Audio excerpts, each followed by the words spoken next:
Good morning. It's a beautiful summer day in July, and I thought I'd like to share a story with you.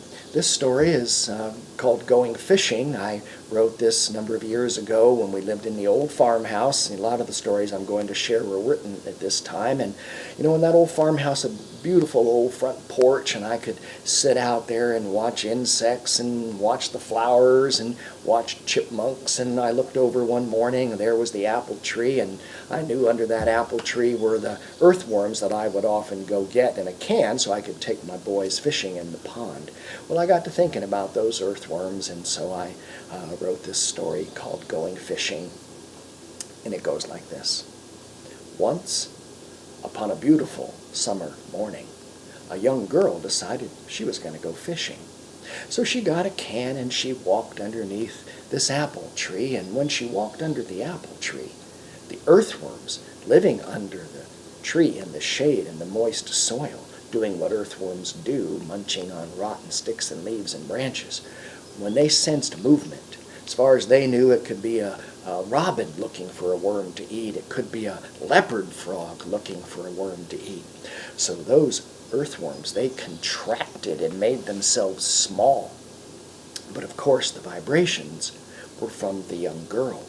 And when she knelt down and stopped moving, the earth stopped vibrating. So the earthworms relaxed and stretched their long tubular bodies. And that's when the girl called, "Yoo-hoo! Yoo-hoo! Come on, little crawlies, come out. Let's go fishing." Well, one of the earthworms thought the girl's voice was very soft and gentle. So he poked his eyeless head up out of the soil and moved it backwards and forwards. And when the girl looked down and saw the earthworm, she said, "Oh, hey, there you are. Hey, would you like to go fishing?" And the earthworm, he replied, "Sure, why not? Never been fishing before. What do you do?" And the girl said, "Oh, it's great fun. You get up early in the morning or late in the afternoon. You go to a pond, a lake, a stream, river, the ocean. It's beautiful. It's just you and the out of doors, and there's no cars, there's no trucks, there's no radios, no television, no tape decks, no DVDs, no all that stuff. It's just you and Mother Nature. It's beautiful." And the earthworm replied, "Well, sounds groovy. Can I bring something?"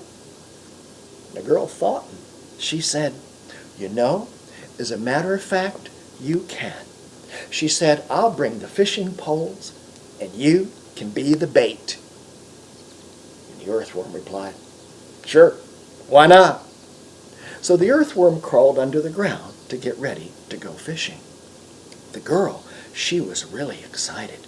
She went running into the house and she looked around till she found her mom and dad sitting at the kitchen table having some morning tea. The girl walked up. She said, "Mom, Dad, it's the greatest thing.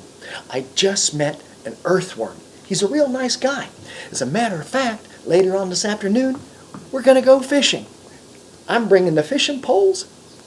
He's going to be the bait." The girl thought it was funny. Her mother thought it was funny. Her father, he did not. He said, "Look, young lady, we've already had this conversation too many times.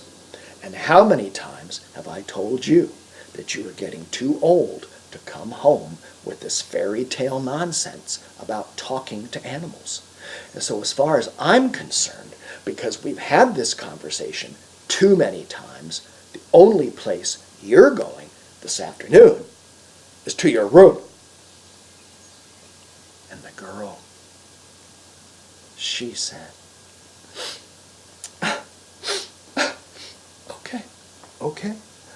Okay, Dad."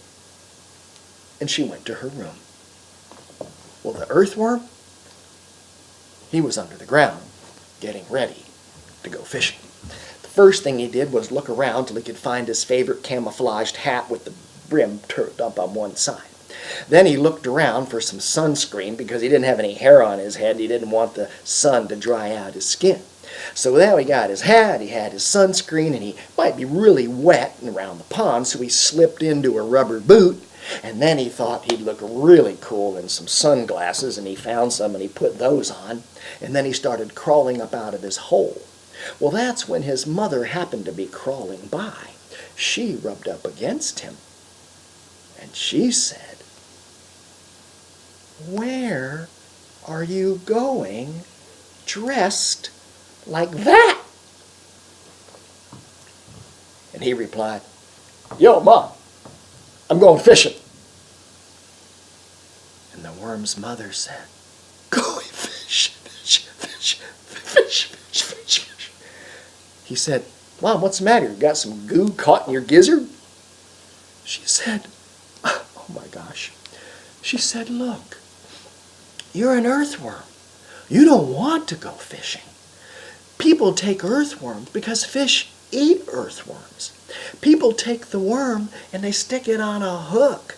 Then they take the worm and the hook and they throw it in the water. The fish comes up to eat the worm. The fish gets the hook in its mouth. Then they take the fish out of the water and they eat the fish. You're an earthworm. If you go fishing, you're going to die. You're going to die from the wound of the hook. You're going to drown, or you're going to get eaten by a fish." And he said, "So?" And she replied, "Trying to talk to you about this is like trying to have a conversation with a tree root." "Okay," she said, "look, you may go fishing, but I suggest that you ask your friend to take some artificial lures along instead of using you for bait." So the earthworm, he took off for the girl's house. Now it was getting late in the day, so he thought she would be in the front yard waiting for him. But when he crawled into the front yard, he didn't sense a presence of anyone at all. Being an earthworm, he did sense light coming from a window. So he crawled over into the flower box below the open window. Coming from inside the window were these sounds.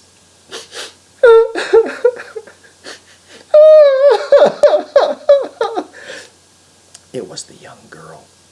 The earthworm called, "Yo, hey, it's me. Come on, let's go fishing." The girl came to the window. When she looked down and saw the earthworm, she said, "I can't go. My father said it was ridiculous that I came home and said that I was talking to a worm." And the worm said, "Oh, that's no problem. I'll go talk to your dad." So the worm took off for the front porch. When the worm crawled onto the front porch, he was going to knock on the door with his soft head when voices came from the living room. It was the girl's mother and father talking. Well, her father was doing the talking. He said to his wife, "Look, dear, I feel bad about sending her to her room.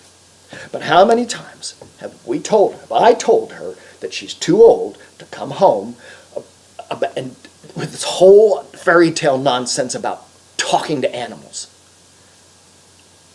And the girl's mother replied, "Look, dear, she's young. She's just using her imagination." And the girl's father said, "Imagination, schmagination. Look, why can't she just come home with a good science book and learn that earthworms are important to the Earth's ecology? I mean, what do we know? We know that earthworms make holes in the ground. And it's because the holes in the ground that air and water go into the earth, and then the plants and the flowers and the trees can absorb the air and the water, and it's in the air where the nitrogen is. And you and me, we can't get nitrogen by, just breathing. We have to eat plants with little nodules on their roots that take in the nitrogen because of the holes, because of the earthworms. And what else do we know?